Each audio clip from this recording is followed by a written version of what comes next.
Sabi nila, itong Muscovy duck ang siyang pinakamasarap na karne sa lahi ng mga pato. Mas masarap pa daw ito kung ikukumpara sa karne ng itik at karne ng Peking duck. Agree ba kayo dyan mga Marikoy? Paki-comment mo naman. For today's video mga Marikoy, ay samahan nyo akong magluto nitong sinuwaan na pato na pwedeng-pwedeng ang pang-ulam at lalo naman kung ipupulutan. Yun!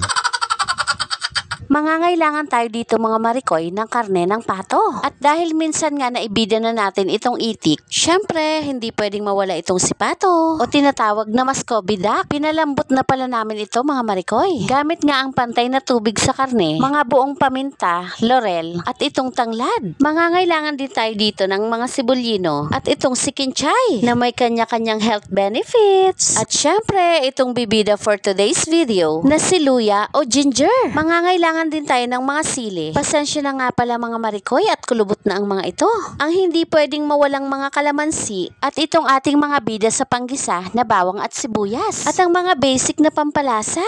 Ayan Marikoy, hiniwalay ko lang pala itong mga karne ng pato sa natitirang sabaw o stock. At take note mga Marikoy, wag natin itapon itong pinaglagaan dahil gagamitin natin yung pangsabaw. Sa inyo rin ba Marikoy maraming Muscovy duck o itong pato? Marahil ang iba sa inyo mga Marikoy ay hindi kumakain ito. Pero tsaka ko na maraming may gusto nito. Especially nga sa mahilig mamulutan. Ano pa ang hinihintay? Alaksing ko na. Masiramon!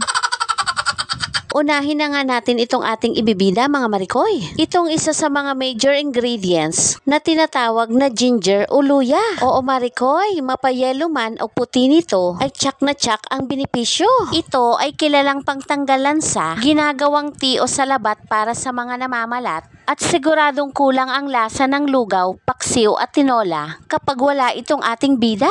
Ayan Marikoy, ginayat ko lang itong ating bida ng maninipis at pahaba. Ito ay nagtataglay ng substance na tinatawag na gingerol. Ito nga ang healing power ni luya mga Marikoy. Substance na nagtataglay ng mayaman sa anti-inflammatory at mayaman sa mga antioxidants na mainam sa ating digestions, reducing nausea or pagduduwal, fights flu and common colds. Oo Marikoy, mainam ito sa iba't ibang uri ng nausea o pagduduwal. Tulad na lang halimbawa ng morning sickness ng mga nagbubuntis, mga nag-undergo sa chemotherapy o mga gamutan ng may mga cancers. Dahil sa taglay nitong anti-inflammatory, mainam itong lunas sa osteoarthritis o sa pananakit ng mga kasukasuan.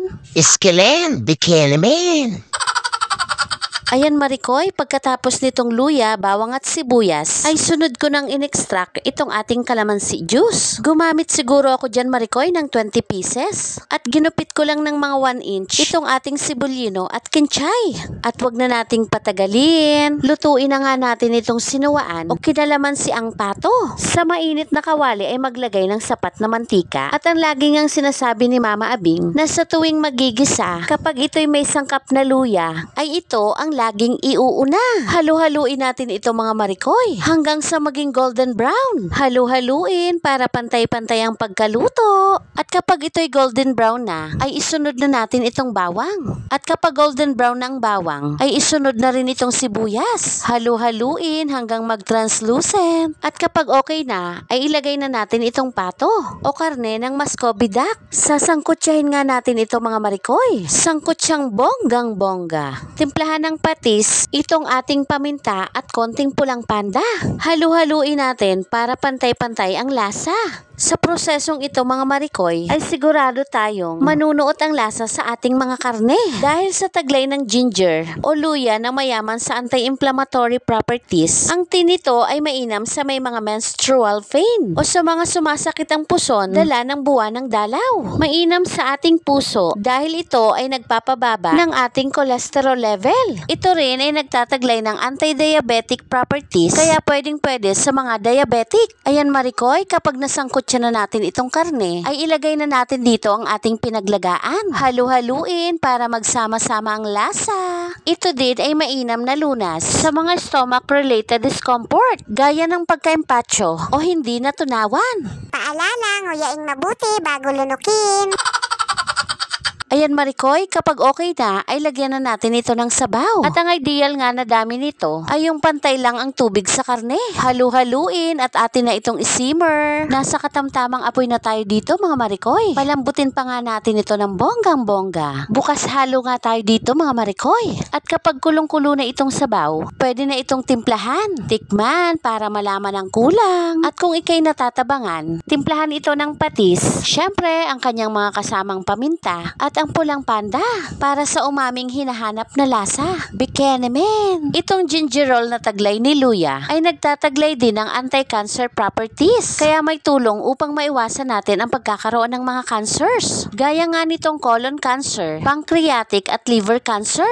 O diba, ang syala. Ayan Marikoy, kapag nahuli na ang timpla, ay ilagay na natin itong sibulino at itong partner niyang si kinchay. Ito nga rin ay magsisilbing gulay at magbibigay lasa at aromang kakaiba. Sa moment na ito mga Marikoy, ay papatayin na natin ang apoy upang itong mga gulay ay hindi ma-overcook. Halu-haluin para magsama-sama ang lasa. Ilagay na rin natin itong ating sili at pwede rin dyan ang siling haba. At kapag okay na, ay ilagay na rin natin itong purong-purong kalamansi. Wag na wag natin itong hahaluin. Takpan natin at resting or hayaan muna natin siya for at least 3 minutes upang itong asim ni kalamansi ay hindi mawala. O diba, ang syala. At kapag okay na, ito ay halu-haluin na. At almost done na nga mga Marikoy. Pero nga ito at may humabol pa.